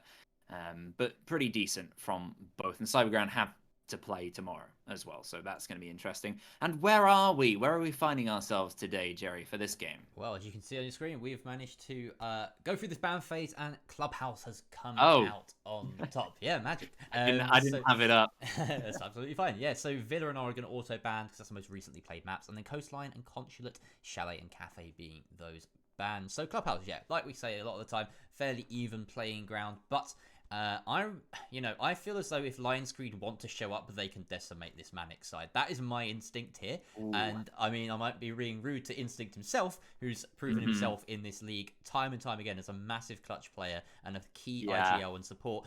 But Textrolo, as you were talking about before the cast began, is a real linchpin for Manic. If he shows up, then he shows up big and makes a massive difference. We saw recently as well, Aslan can have a huge impact, this new name on the side of Manic. So I love Aslan. Yeah, Aslan's great. I saw him for on-site a lot before he came to this lineup, and he is fantastic. He's one of the few players with a celebration as well, a signature celebration, which is great. When he wins around, he looks at the roof. I don't know if he still does that, but it's pretty cool.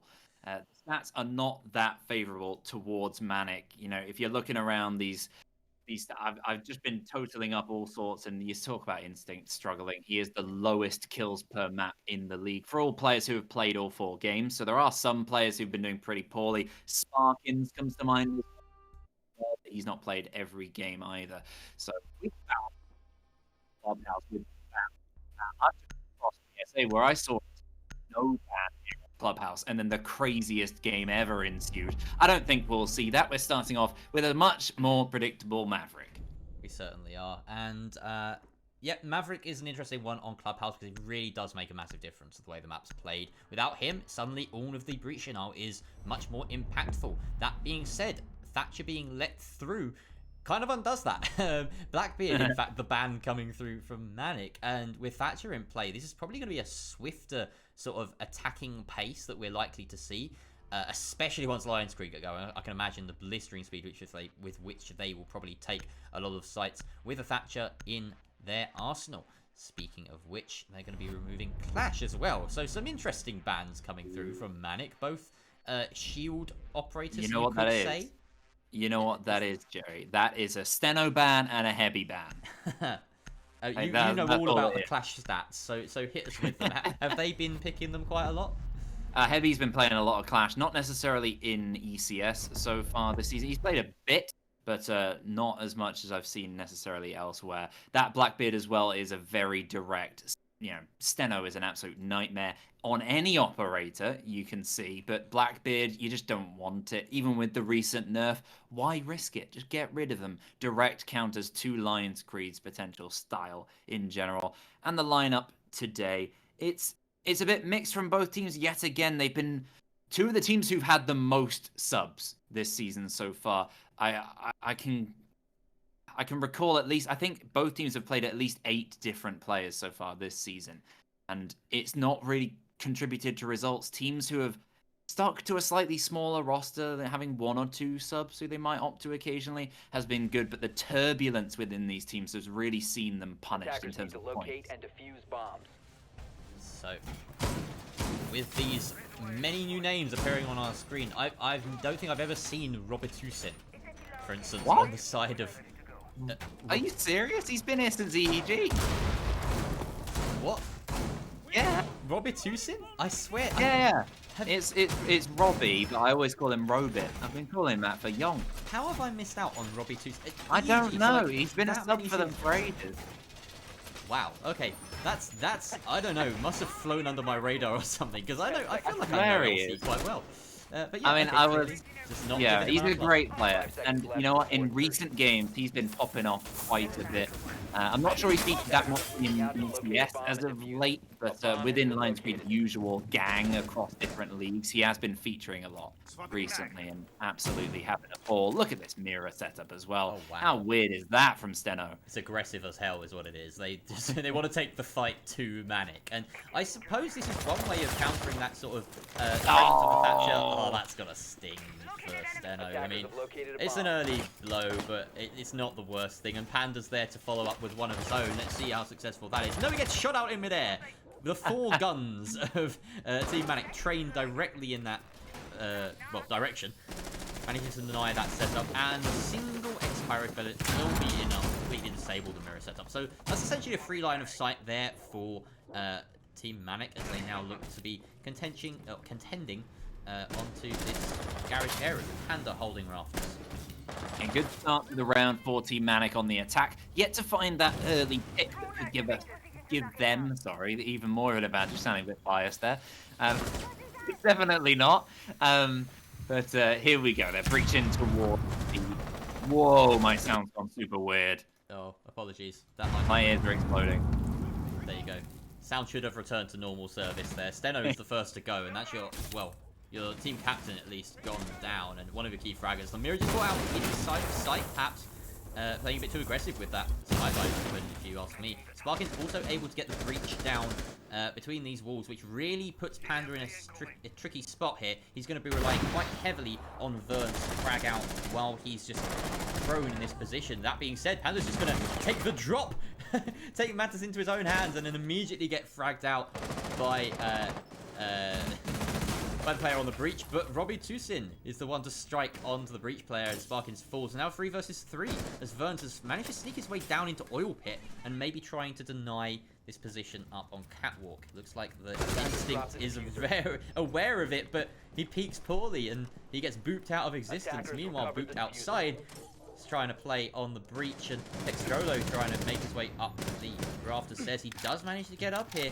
That's impressive as Verns is still lurking. In fact, Verns falling back to site now. With the 37 seconds left, we've got a 3 versus 2. Defender favored on site. Down goes Extrolo. His head snapped clean off. Can he get a second? Yes, he can. Robbie Tucson impressing in his debut performance in my eyes. 3K on the round, and a great hold from LC puts them 1-0 up.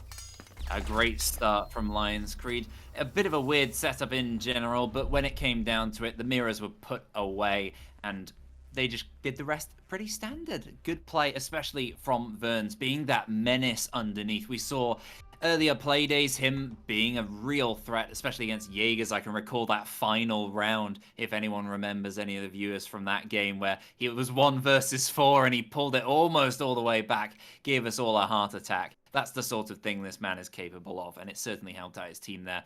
But the main eyes on Robit. A key performance on the Legion to start things off for LionsCreed. First round is exactly what they needed.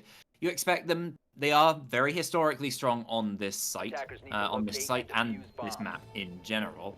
And defense is a perfect way to start off as well. If they can just get some more rounds under their belt, it'll be great. But booped with the Hibana as well, not banned out, and the Thatcher. I was talking about this with Kenny earlier. If you're a team and you've got the Thatch and Hibana available on a basement defense, on an attack, you're in such a good position. I mean, what can the defense really do against you?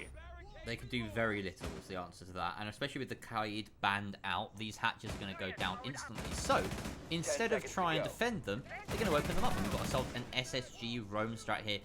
Topped off with a bit of Aruni to boots to add a little bit more protection, perhaps to the site. In fact, it looks as though one of those Syria gates is going underneath that hatch. We just saw the animation from Encryptions there.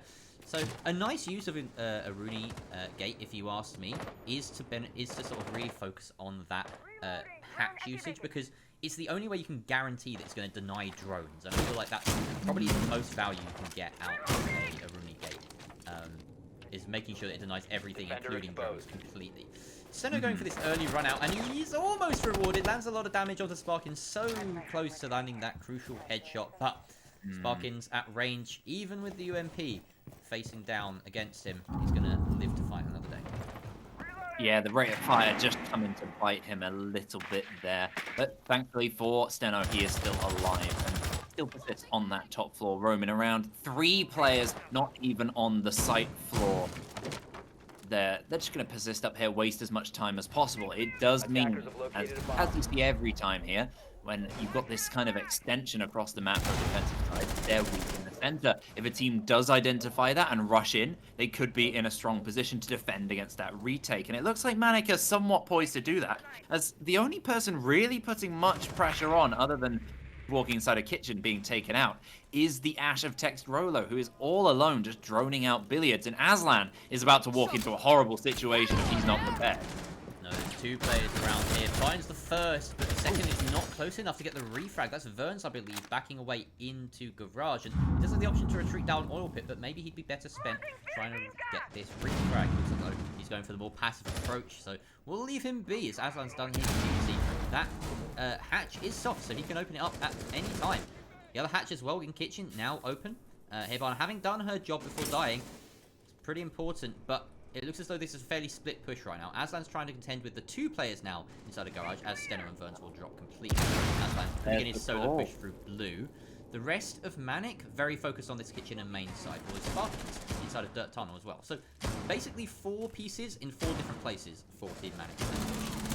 Yeah, LionsCreed, the complete opposite. They've all pulled back in right towards the site, all came together. A nice IGL call, simple enough. Retreat, we've got 40 seconds. We can just hold on to the ground. They've got Surya Gate, they've got goo mines, they've got everything they need to defend this position. Encryption starts things off. There's no entry for him.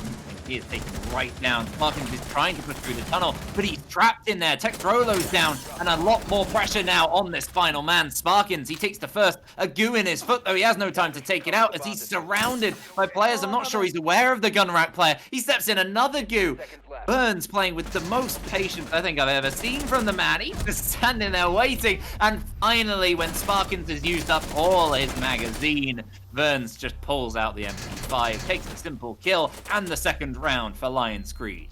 LionsCreed clearly liking Robbie right now. They're feeling it. They feel it in their bones. That kitchen drop, we've seen it be a meat grinder in the past. It really was right there for Team Manic. They were just not prepared to face down all the guns from LionsCreed. The first attempt at a pick through that long angle deep into Church didn't go very well for Instinct, and the follow-up wasn't there for anyone on Manic. I believe Textrolo may have pushed down main and been eaten alive himself. So, yeah, unfortunate there for Team Manic. Just, I feel like they put a little bit too much stock in that kitchen drop, and there wasn't enough clearance coming through before or afterwards, really. Sparkins didn't get the impact he wanted coming from Dirt Tunnel. He managed to find 1, I think, and then was left in a 1 versus 3. Full of goos. That's not what you want, really, as an ace in a 1 versus 3, is to have to be, you know, scratching at your feet as well.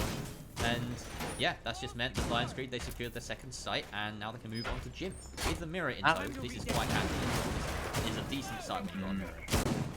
And Manic suffered last time. They were kind of in between 2 strategies, whether they wanted to leave those top players and not clear them out so much and focus somewhere else, but then not fully committing to what they were actually doing either. Just got a bit stuck. The mirror here could be an issue for that sort of play style for Manic, because you've got to get control of all these areas and keep pressure on multiple areas of the map.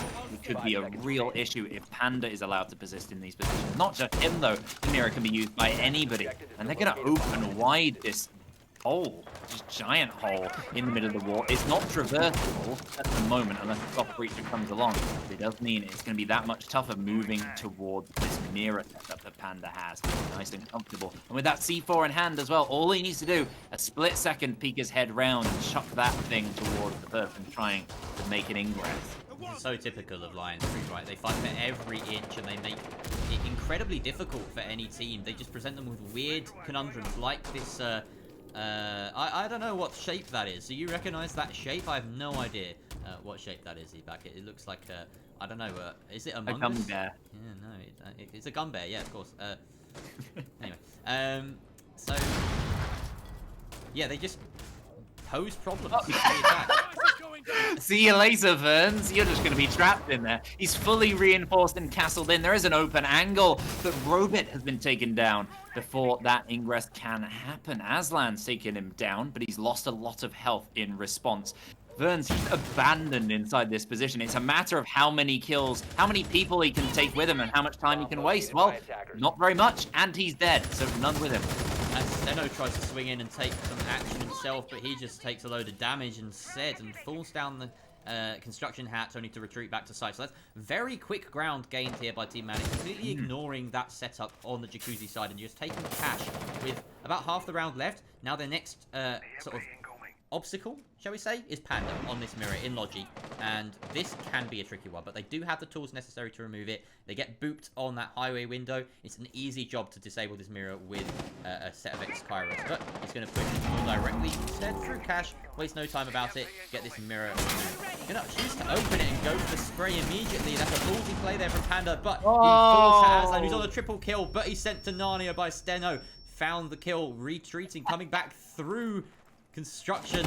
He's going to fight for every inch of this, Steno. He knows that this is basically do or die. He's got to get more kills in this position. Encryptions right now, just holding firm, waiting for the hero play from Steno. And, well, he's waiting too long now. Steno really has to bring home the bacon, as Instinct is in a position where he can set down the diffuser inside a gym. No angle available there. He's in hard cover behind the reinforcement. Steno's just waiting for the opportunity to pick anyone off. Maybe a bit more patience there and he would have gotten in, but Textrolo's there, expecting the peek from the CCTV window.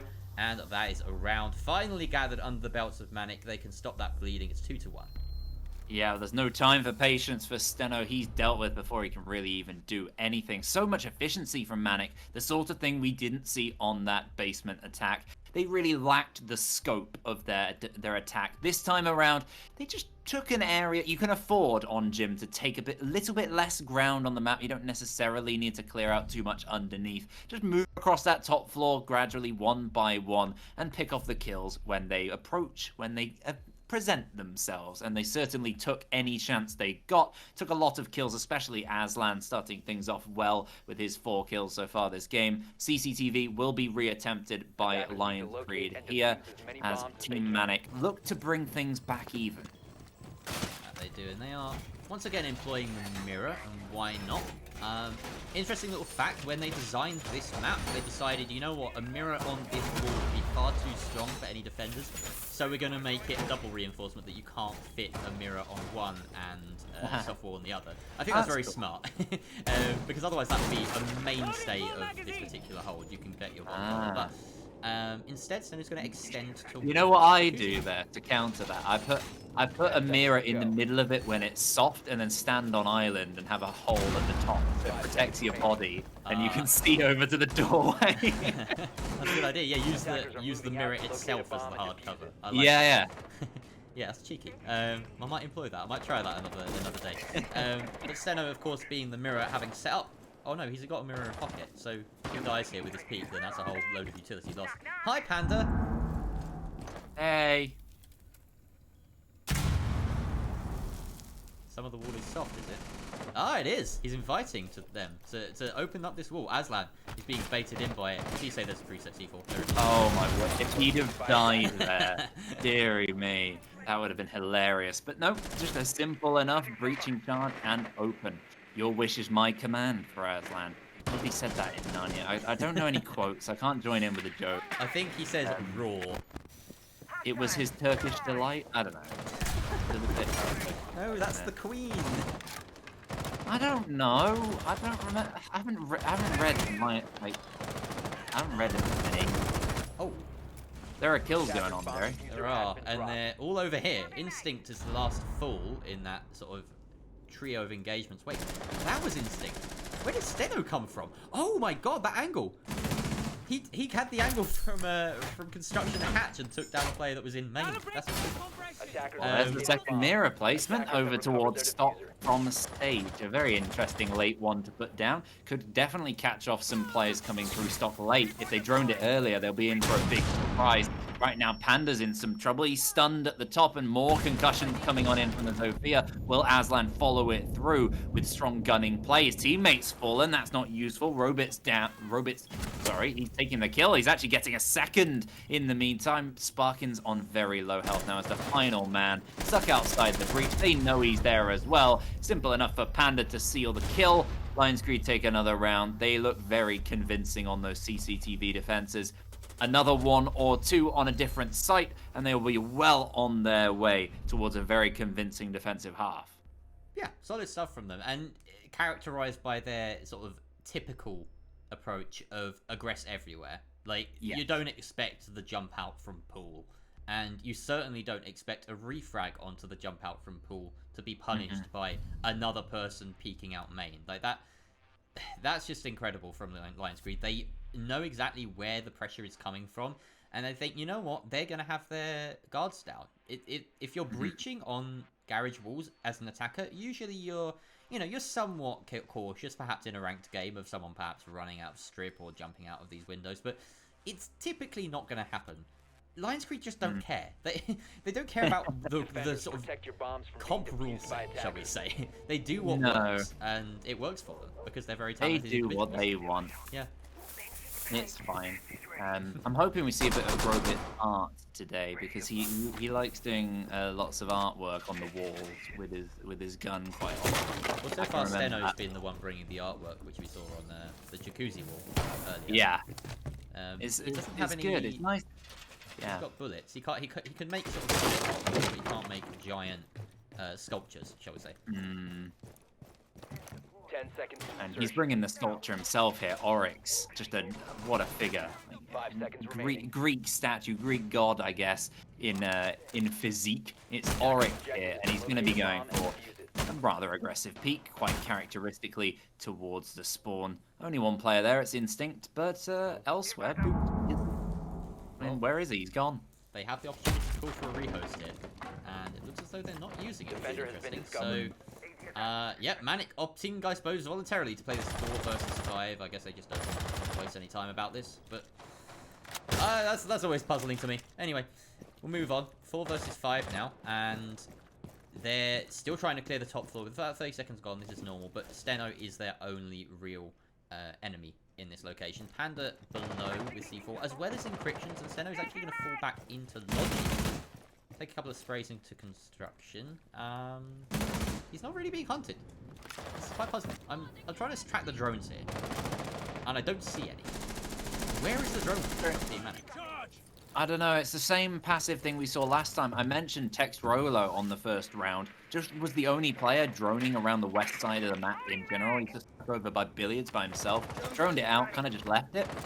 This time, similar thing. They're all attacking around the top floor. Remember, this is a bottom floor attack. We are halfway through the round almost, and they've not killed anyone. They're a man down, and they haven't cleared any of the first floor either. Pretty much the entire team of LionsCreed, bar one player, is just sitting on that first floor, waiting around. Here they come down main stair. Look at this, like side to side. Oh, they're walking in a line, aren't they? They've read into the fact okay, that here they come. Manic just haven't. Sparkins, though, if they are just walking towards him, he could get quite a few kills here. There's the first. Sparkins finds one. Is he ready for this conga line? No, the dance stops now for Sparkins. He's not enjoying himself. Neither's Aslan. It's getting worse and worse for Instinct. He's taken down as well. That's just an absolute... I mean, I'm talking about the conga line upstairs, but the kills just kept coming in succession there for LionsCreed. They take another round. It's 4 for them now. Counter roam clear, like Panda says. That really was just... They shot out a flank drone in lounge and then just took the map. That was all they needed to do. It was hilarious. I think that's a testament to what you need to be doing on attack, which is keeping control of the map, right? If you clear an area, you can't let it fall back into enemy hands again. And they cleared from cache through to master bedroom and took main stairs control, but they just left, they turned their attention away. And there was Sparkins, dutifully holding the flank, making sure that the conga line through construction would at least be met with some resistance, but Verns was there with the refrag. And then Robbie just decides to push up main stairs and finish off the job. So, yeah, this is LionsCreed doing what they want. They're having fun, and they're making sure that Manic don't.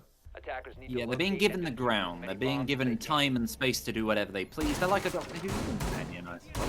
Yeah. You know, Doctor Who companion, I suppose. Yeah. You know, it's just like, where do you want to go? There we go, off we go, fun time. And it's clever because this, Bomb you know, this located is a big map, shall we say? But they are essentially extending that map, so that you know they play outside of it as well. We saw, for instance, that run out outside here, which you never really see. They're making sure that this clubhouse is bigger on the inside. Well, I don't think LionsCreed are fully limited to the inside right now. They can do anything. They're just running out of breaches, doing whatever they want. And Encryptions is taking up this mirror role previously opted for by Panda, but they're dancing around operators. It's something good to see from LionsCreed. They're showing they have the capability to compete at the top of this league. Just not showing it so far consistently in this. In the first couple of play days, they've lost 3 in a row. Not great. And this looks like a very different LionsCreed. If they can keep this momentum up, not just for the rest of this game, but for the rest of the season, they could really claw their way back into contested positions, you know, for playoff. Certainly so. We see ourselves in the midst of another gym defense. This time around, Verns is assisted on his cash hold with the presence of Mute Janks, and that's super important because he was choked out very quickly in that last gym defense, and they've got the castle barricades really completely separating this entire construction area. It's a real problem for Team Manic to have to solve. They've set a couple of expirators down, but without being able to remove the jammers. They've got the EMP to set that. The EMP miss? No, it got it. It's just that he has to detonate it. Oh, There he we hasn't. go. Okay. But now the resistance comes. Verns is locked in here. He has to fight his way out. There's no escape for him. No hatch, nothing. Robbie is in tow though, and with these angles he can do some work. There's the first one onto boot, and he's now going to try and cover the other breach on Verns. Is still a presence. This is possibly a blessing in disguise for LionsCreed, as they've actually got some angles that they can work with here that are very difficult to contest. And these castle barricades are proving pivotal. But there goes one, and now Robin is a lot more exposed than he would like. Steno goes down, but Panda at least manages to find Extrolo elsewhere. And Verns is still a presence inside of Cash. Somehow. Has he gone unchecked? He may well have. Sparkins, he doesn't know. He walks straight into him. Verns gets the double, and now it's 1 versus 3. Aslan has to pull off some real magic. He's sitting on the stone table. He knows that he has to revive the hopes of his entire team here in 1 versus 3. Goes pro with the pistol. It's Dyer, and Verns, the rat in a cage, just explodes. He wasn't a rat. He was an angry rabbit. Well, that could have been better. I struggle to think of a single terrifying animal in that moment.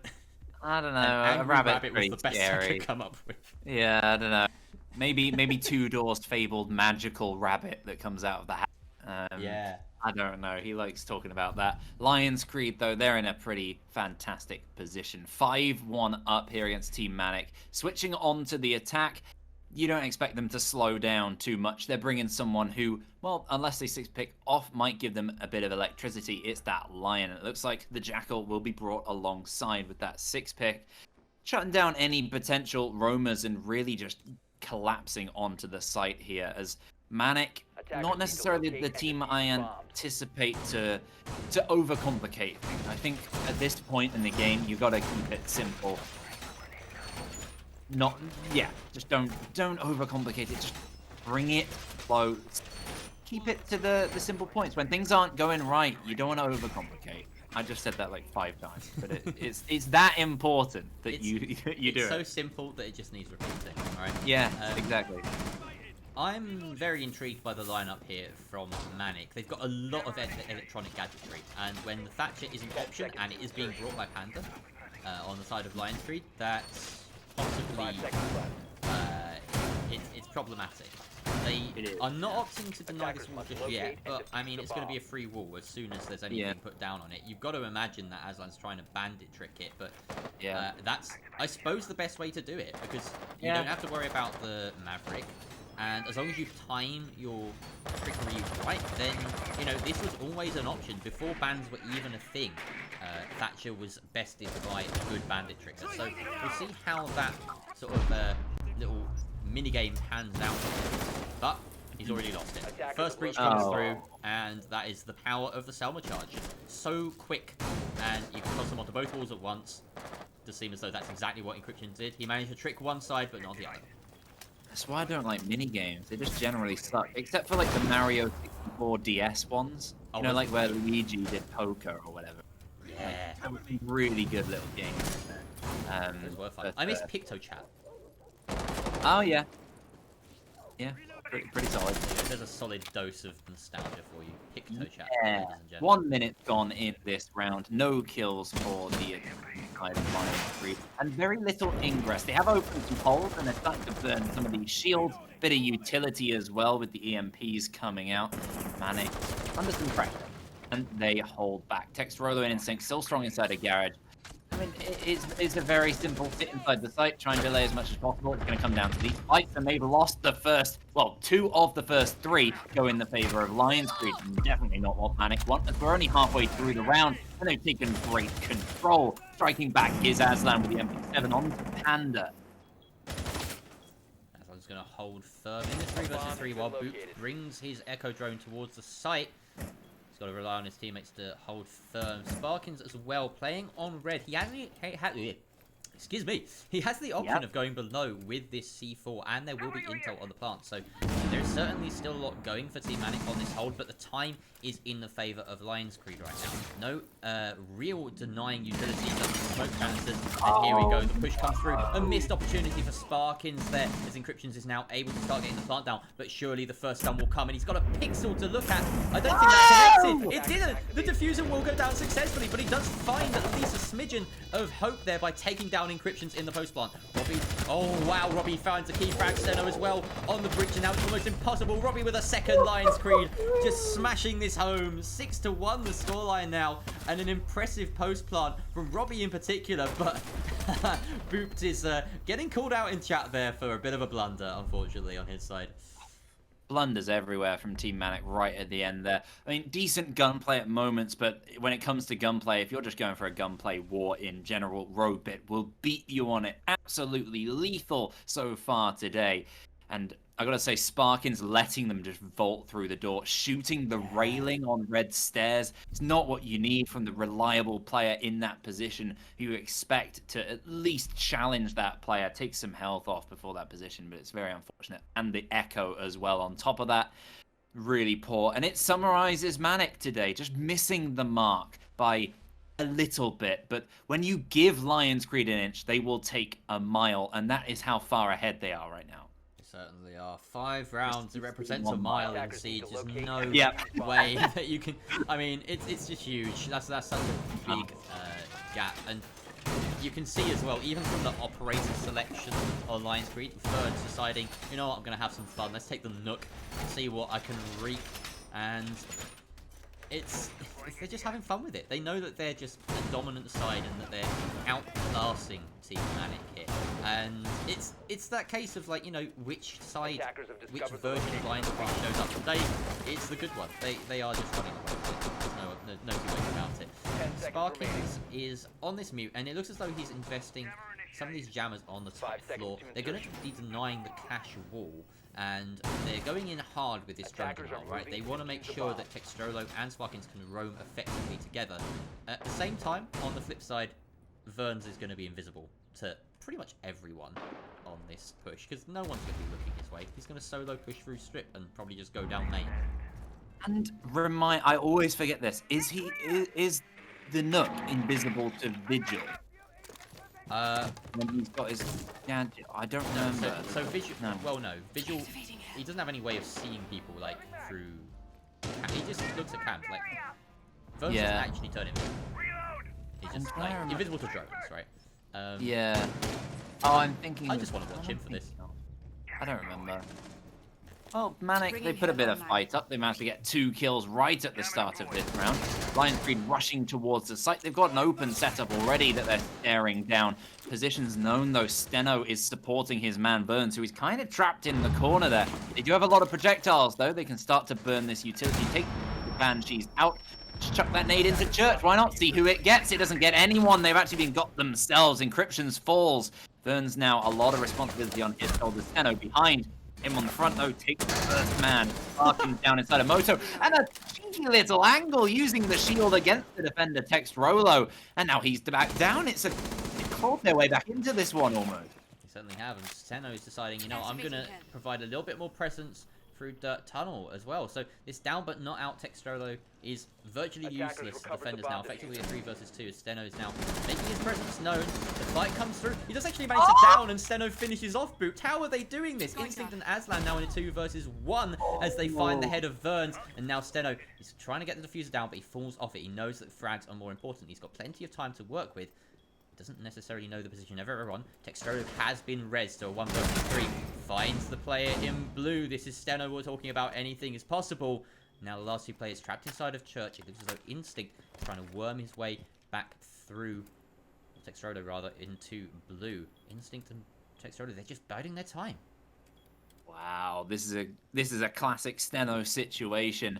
These are the make or break. So much pressure on the man. He can take the 7-1 for his team. He's taken his 3rd of the round. There's only 1 more for the win. The angle is open towards this smoke. Both players with the options for shotguns or long-range weaponry that's just as effective. Oh, Instinct! He's on such low health now. Steno just doesn't deal enough damage. 1 more bullet, and that will be the trick. He's got no stuns remaining. It's just a matter of kills, or he can stick this plan. He's low enough health. Instinct takes the kill, though, onto Steno. Ruins the party for him and LionsCreed. Not quite the win just yet. Team Manic stick in for at least 1 more round. Instinct just about clutching out there. Steno asking the HP on the smoke, and it was minimal. If in case Instinct doesn't reply, doesn't give him the satisfaction. He was asking me now. I can't tell you. It's not like 4. It was like 4. It was very low. And you're telling him. I'm gonna tell him he missed every shot. Yeah. Be like 100%. There we go. Yeah.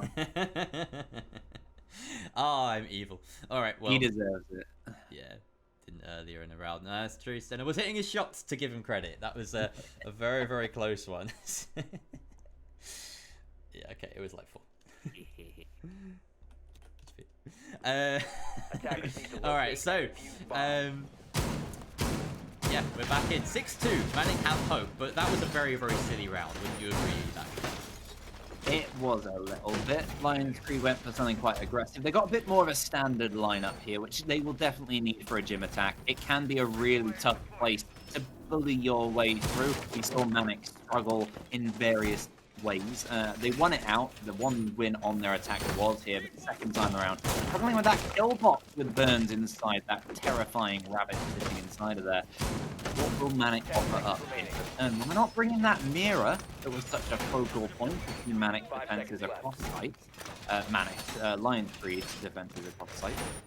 They're instead opting for a bit more of a spread play, focusing on the Aruni and a lot of projectile.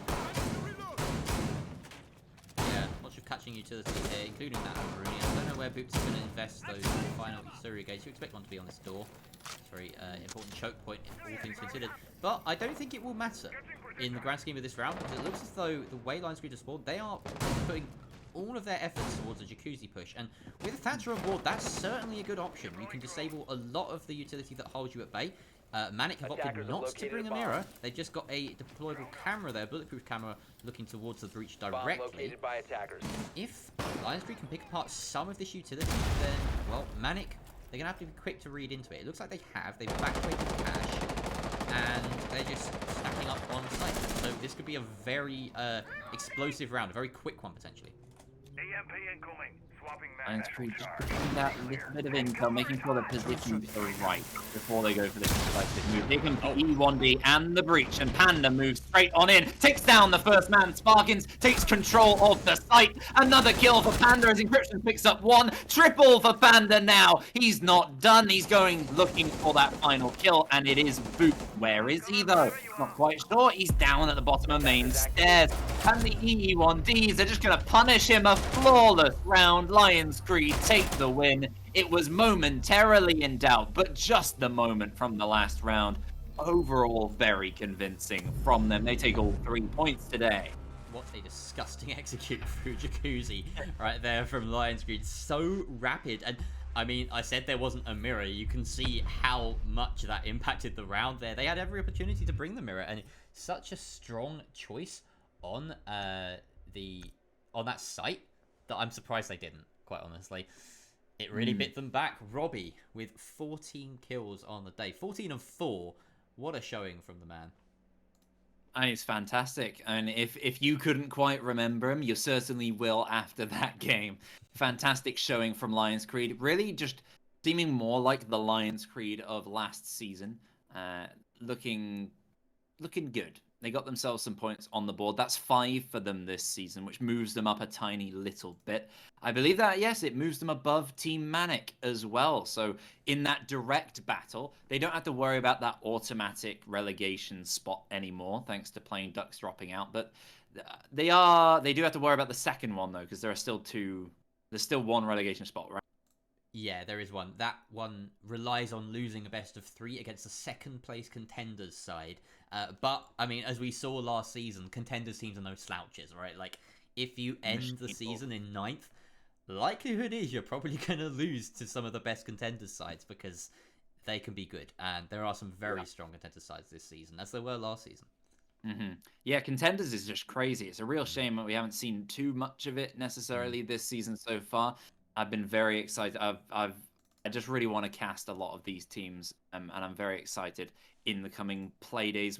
We are almost exclusively on Mondays. Is that correct now? Yeah, that is the case. So with a couple of dropouts, it means there's only 3 games a week. So everything's happening on Mondays now. No more Tuesday streams for ECS for the next 4 weeks or so, and then we reach playoffs, and then it's a big 2-week slog with a load of matches every day almost. There's a best of 3 to chomp down on, and then the big grand final best of 5, which I'm really looking forward. It's I feel like this season's come around very quickly. It has. Yeah, it doesn't feel like long ago that even Shreks and Hobbits were grabbing that title. I feel like old men, like, we're just sitting here with our, like... we are old men. We're very old in gamer years. It's true, actually. We're at least, like, 10 years older than our average viewing age. Like, the boomers. But yeah, I'm sitting here with a turtleneck, like... Oh, I've got to keep my insides warm. My circulation's, like, not where it is. Yeah, anyway. But that was wonderful. It was a really good game to close off the night with. Nice to have you drop in, Ebac. Thank you very much for showing up and making that a bit more exciting. It was an absolute whitewash, let's be honest. LionsCreed, they showed up huge, Robbie especially, but they just had fun with it. You could see that they were just having a ball, and Team Manic, well, they just got outclassed, unfortunately. It happens. It does happen. They've had some good matches so far this season, but they certainly met their match today. That's going to be it from us for the time being. We do have another set of matches for you tomorrow. There'll be some really good ones, and I'm just going to double check what those are. But while I do that, Ebac, have you got any final thoughts before we close out? I'm desperately trying to think of a Lion, the Witch, and the Wardrobe ending, but I don't know. I don't even remember how that ends. I can't remember. All I can think of is Mr. Tumnus. Guys win. that's all I can. Yeah, but that's not true. LionsCreed won. Oh, yeah, you're right. Well, that's a bit awkward. Yeah, I suppose they've torn up the book then. Let's put it that way. So yeah, maybe tomorrow we've got the wonderful Footprint Gaming versus Jaegers. Really big match, that one, I think. I'm looking forward to that. And then Cyberground versus Skittles. So some massive matches. We saw Cyberground and Footprint play today, in fact, over on ESA. Yep. You were just casting that before this one, so now they have 2 matches of their own tomorrow here, and yeah, I'm looking forward to it. So without further ado, I've been Jerry, this has been Ebac, this has been the ECS Major Division, and it's been an absolute pleasure to cast. Make sure you have a wonderful evening. Goodbye.